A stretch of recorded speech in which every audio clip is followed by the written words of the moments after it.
आज माझ्या नवऱ्याने मला सांगितलं, चल दामिनी तुझ्या किचनला सुट्टी देतो. मी पण खुश झाले. अरे वा, किचनला सुट्टी कोणाला नको असते.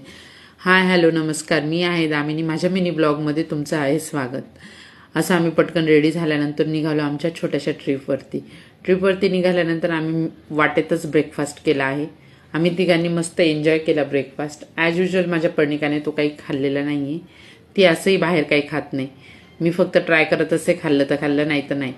मी तिचं फूड कॅरीच करत असते. इथे आमच्या दादाने पर्णिकाला झोपवलं की नाही झोपवलं मला नक्की कमेंट करून सांगा. असा निसर्गाचा आनंद घेता आम्ही पोचलो आहे भुलेश्वरला पोचल्यानंतर मस्त मंदिर होतं, टेकडीवर मंदिर होतं, छान वाटलं.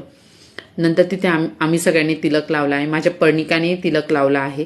तिने तो छान टिकवलाही शेवटपर्यंत. मला वाटलं नव्हतं ती लावू देईल, पण तिने लावू दिला. नंतर आम्ही थोडंसं आजूबाजूला बघितल्यानंतर आमच्या लक्षात आलं की अरे इथे आमच्या पोटाला खुश करण्यासाठी काहीच नाही आहे.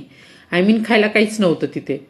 आम्हाला थोडंसं जरा टेन्शनच आलं. टेन्शन म्हणण्यापेक्षा आमच्या दादाला जास्त टेन्शन आलं की ऑलरेडी 1 वाजला होता, त्यालाही भूक लागली होती. पण ठीक आहे, आम्ही दर्शन घेतल्यानंतर मस्त बाहेर आलो. तिथे निवांत पर्णिकाने थोडंसं तिचं स्नॅकिंग वगैरे केलं. पण हा अनुभव तुम्हाला पण आलेला आहे का मला नक्की कमेंट करून सांगा.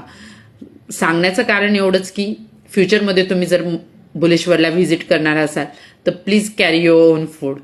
तिथे असं आम्ही एन्जॉय केल्यानंतर 5:30च्या दरम्यान आम्हाला हॉटेल भेटली. तिथे आम्ही खाल्लं.